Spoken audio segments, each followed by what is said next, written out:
नमस्कार साथियों, मैं डॉक्टर राधाकृष्ण इजी सॉल्यूशन पे आपका बहुत बहुत स्वागत है। आपसे अनुरोध है कि यदि अभी तक आपने मेरे को सब्सक्राइब नहीं किया है तो सब्सक्राइब भी कर लें। और जो हमारे समविचारक मित्र हैं, जो जैविक खेती में प्राकृतिक खेती में रुचि लेते हैं, या फिर आज की जो केमिकल खाद आधारित या इंसेक्टिसाइड पेस्टिसाइड आधारित जो खेती है, उनके जो दुष्प्रभाव हैं, उनके जो विषाक्त प्रभाव हैं, उनसे बच के उससे बाहर आना चाहते हैं, तो उन तक भी इस वीडियो को शेयर कर रहे हैं, ताकि हमारे मित्र मेरे पास जो थोड़ा बहुत ज्ञान है, अनुभव है, उसका लाभ ले सकें, या फिर उनको एक नया मार्गदर्शन मिल सके।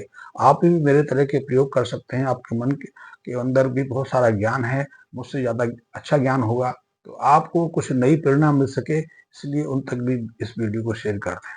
अब बात रही कि यदि आप प्राकृतिक खेती करना चाहते हैं, ऑर्गेनिक ऐसी खेती करना चाहते हैं जिसमें किसी केमिकल फर्टिलाइजर की जरूरत ना हो, फसलों में किसी कीटनाशक का प्रयोग ना करना पड़े, इंसेक्टिसाइड पेस्टिसाइड से आप बचकर खेती करना चाहते हैं, तो उसके कुछ नियम हैं, उसके कुछ मुद्दे हैं। जब तक उसको पूरा नहीं करोगे, तब तक हम प्राकृतिक खेती जैविक खेती नहीं कर सकते। पहला तो इसका यही नियम है कि हमारे खेत की मिट्टी पूरी तरह स्वस्थ होनी चाहिए, पूरी तरह उर्वरक होनी चाहिए। और मिट्टी स्वस्थ है, उर्वरक है, उसका क्या पैरामीटर है, उसके क्या नियम है? कुछ नियम तो होंगे, कुछ पैरामीटर तो होंगे, उसके नियम हैं। पहला तो यही है कि मिट्टी के अंदर जो फसलों के लिए आवश्यक पोषक तत्व हैं, जो न्यूट्रिएंट्स हैं, वो पर्याप्त होना चाहिए। वैसे तो वैज्ञानिकों ने 17-18 प्रकार के पोषक तत्वों को चिन्हित किया है, जो मिट्टी के लिए, फसलों के लिए बहुत आवश्यक हैं।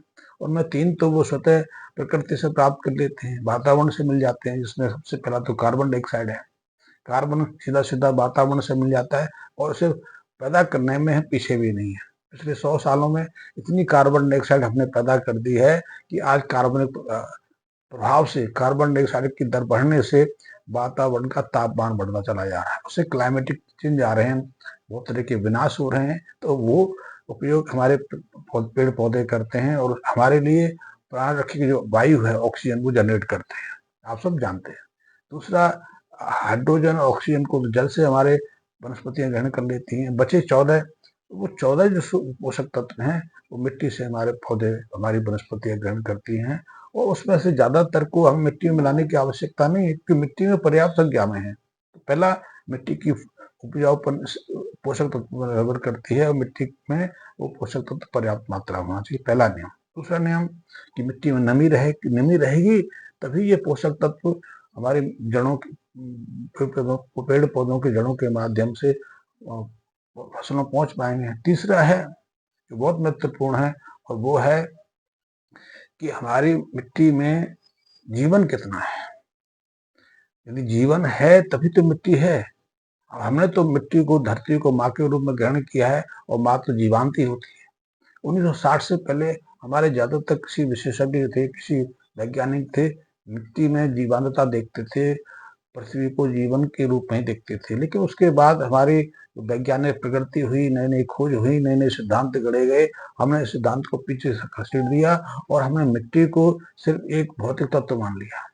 लेकिन अब हम अपनी गलती को अनुभव करने लगे हैं, और इसीलिए यूरोप में, अमेरिका में ऐसी चेतावनियां दी जा रही हैं। वहाँ के वैज्ञानिक बार बार इस बात को अपने समाज को बता रहे हैं, अथॉरिटीज को बता रहे हैं, कि यदि इसी तरह से हम केमिकल खादों के माध्यम से, इन पेस्टिसाइड इंसेक्टिसाइड के माध्यम से खेती करते रहे, तो आने वाले कुछ दशकों में पूरे यूरोप और अमेरिका की पूरी मिट्टी बंजर हो जाएगी, उसमें एक घास का दाना तक नहीं उगेगा, क्योंकि इतनी विषाक्त कर ली हमने उसको, इतना शोषण कर लिया कि अब मृतप्राय स्थिति में है। हमारे यहाँ भी स्थिति कोई अलग नहीं है, हमारे यहाँ भी स्थितियां विकट होती जा रही हैं। अब हमारे खाद, हमारे केमिकल फर्टिलाइजर अब वो काम नहीं करते जैसा कि 15-20 साल पहले करते थे। 1960 की बात करें तो आज उसमें और आज में बहुत फर्क आ गया है। तो मिट्टी में जीवन होना बहुत जरूरी है। मिट्टी का जीवन निर्भर करता है उसके सूक्ष्म जीव, उसमें विभिन्न तरह के कीट पतंग रहते हैं, और यदि वो नहीं है तो मिट्टी निरर्थक है, हमारी बंजर है। 1960 के आसपास कृषि विशेषज्ञ कहते थे कि 1 चम्मच यानी कि 5 ग्राम के आसपास जो मिट्टी है, उसमें 700 से लेकर 1000 करोड़ के आसपास सूक्ष्म जीव होते थे। और सूक्ष्म जीव ही नहीं होते थे, सूक्ष्म जीवों की 50,000 प्रजातियां होती थी। उसमें जीवाणु थे, बैक्टीरियास थे, फंगस थे, बैक्टीरियास में से राइजोबियम है, एसिडोबैक्टर है, एजिटोबैक्टर है, ये सब वही बैक्टीरिया हैं जो वातावरण से नाइट्रोजन को सूख कर हमारे वनस्पतियों, हमारे पेड़ पौधों की जड़ों में नाइट्रोजन यूरिया निर्मित करते हैं, और उस नाइट्रोजन, उस यूरिया से हमारे पेड़ पौधों का विकास होता है। उसी विकास से उनकी पत्तियां निकलती हैं, टहनियां निकलती हैं, ब्रांचेस निकलती हैं, और उन्हीं के माध्यम से फोटोसिंथेसिस क्रिया में जो वातावरण से हमारे पेड़ पौधे कार्बन डाइऑक्साइड को सोखते हैं, उसको कार्बोहाइड्रेट और दूसरे कार्बनिक पदार्थों में बदलते हैं, उसी से सेलुलोज बनता है। उसी सेलुलोज से हमारे जो छोटे सूक्ष्म पौधे हैं वो विस्तृत आकार ग्रहण करते हैं। सारी फसलों का सिद्धांत यही है।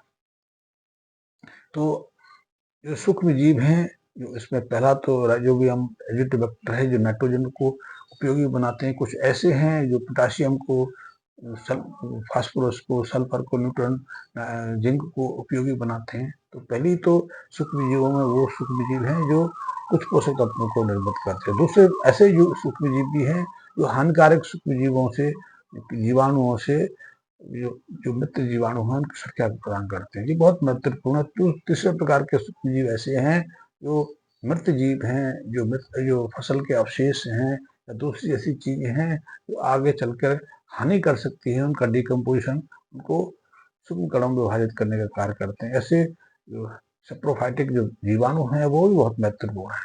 और ऐसे जीवाणुओं की संख्या, ऐसे फफूंदियों की संख्या जैसे ट्राइकोडर्मा है, सुडोमोनास, ये बहुत महत्वपूर्ण है। जो न केवल मिट्टी को उपजाऊ बनाते हैं, मिट्टी के पोषक तत्वों में वृद्धि करते हैं, बल्कि फसल अवशेष या दूसरी चीजों को अपने जो सूक्ष्म जीव हैं उनके भोजन के रूप में बदलते भी हैं। तो ये भी बहुत महत्वपूर्ण है। इसके अलावा कई तरह के एल्गे भी मिट्टी में हैं, कई तरह के प्रोटोजोआस भी हैं, एसिटोबाइट हैं, ऐसे बहुत सारे तरह के जीव हैं। और ऐसे सूक्ष्म जीवों की, सूक्ष्म जीवाणु की जो प्रजातियां हैं कि 50,000 के आसपास है। इनको चिन्हित किया गया है, यद्यपि उनमें से हम अभी मात्र 100 को पहचान पाए हैं, और 100 में से केवल अभी 22 को उपयोग कर रहे हैं। लेकिन हमारी प्रकृति में तो असंख्य हैं जो हमारे मिट्टी को उपजाऊ बनाते हैं। हमारे लिए खुद ऐसे सूक्ष्म जीवों की बहुत उपयोगिता है, यद्यपि हम सूक्ष्म जीवों को मारने में भी लगे हुए हैं। आजकल प्रोबायोटिक के नाम पर, प्रोबायोटिक का सबसे बड़ा उदाहरण तो पहले बता दूं, छाछ है, दूध है, दही है, ये प्रोबायोटिक्स के उदाहरण है। कि दूध, दही, छाछ में बहुत सारे के बैक्टीरिया होते हैं जो हमारे लिए बहुत मूल्यवान है। गाय के लिए मूल्यवान है, पशुओं के लिए मूल्यवान है, हमारे लिए बहुत मूल्यवान है। तो ये हमारे भोजन को पचाने में, भोजन से सूक्ष्म तत्वों को अवशोषित करने में, और बहुत सारे उपयोगी पोषक पदार्थ हैं उनके निर्माण में महत्वपूर्ण भूमिका, ये स्वस्थ रखने में महत्वपूर्ण भूमिका निभाते हैं। तो ऐसे कई तरह के उपयोगी जो सूक्ष्म जीव हैं मिट्टी में भी रहते हैं। इसके अलावा मिट्टी में अर्थवर्म, केंचुए जैसे जीव भी रहते हैं। ये भी बहुत महत्वपूर्ण है। केंचुआ एक अकेला ऐसा जीव है जो मिट्टी को उपजाऊ बनाने में बहुत मदद करता है। और आज यदि आप 50 साल के आसपास के हैं तो आपने एक बात अनुभव की होगी, 25-30 साल पहले, 40 साल पहले जब गाँव में रहते थे, खेतों में शौच के लिए जाते थे, तो आपने अनुभव किया होगा कि बरसात के दौरान चारों तरफ केंचुए दिखाई देते थे। और हमारे देश में 1500 प्रकार के केंचुए हैं। अभी तो केंचुओं की संख्या में इस तरफ पहुंच गई है, घट ही गई है, समाप्त प्राय हो गई है। और उनमें कुछ केंचुओं की जो प्रजातियां तो ऐसी हैं जिनकी लंबाई 1 मीटर तक होती थी। 1-1.5 फीट के केंचुए तो आम होते थे। और ये केंचुआ बहुत महत्वपूर्ण है क्योंकि भारतीय केंचुआ, जो इंडीसी केंचुआ है, जो बाहर से आए केंचुए, उस केंचुए से कई मायनों में अलग है। पहला तो यही कि हमारे केंचुआ हमारी मिट्टी को पसंद करते हैं, और मिट्टी में यदि ह्यूमस है, ऑर्गेनिक कार्बन है, तो और उसका प्रयोग करते हैं, उसको अपने भोजन के रूप में ग्रहण करते हैं।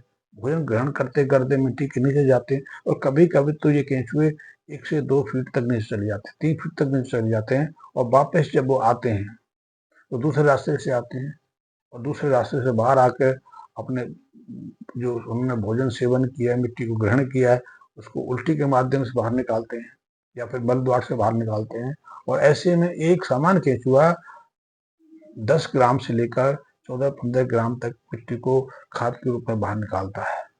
और ऐसे में असंख्य केंचुआ आपकी मिट्टी में हो, क्योंकि 1970 तक, 80 तक, 90 तक भी 1 एकड़ भूमि में लाखों की संख्या में केंचुए मिलते थे। केंचुओं को तो हमने मार दिया, क्योंकि आधुनिक खेती के रूप में जब से हमने रासायनिक खादों का प्रयोग शुरू किया,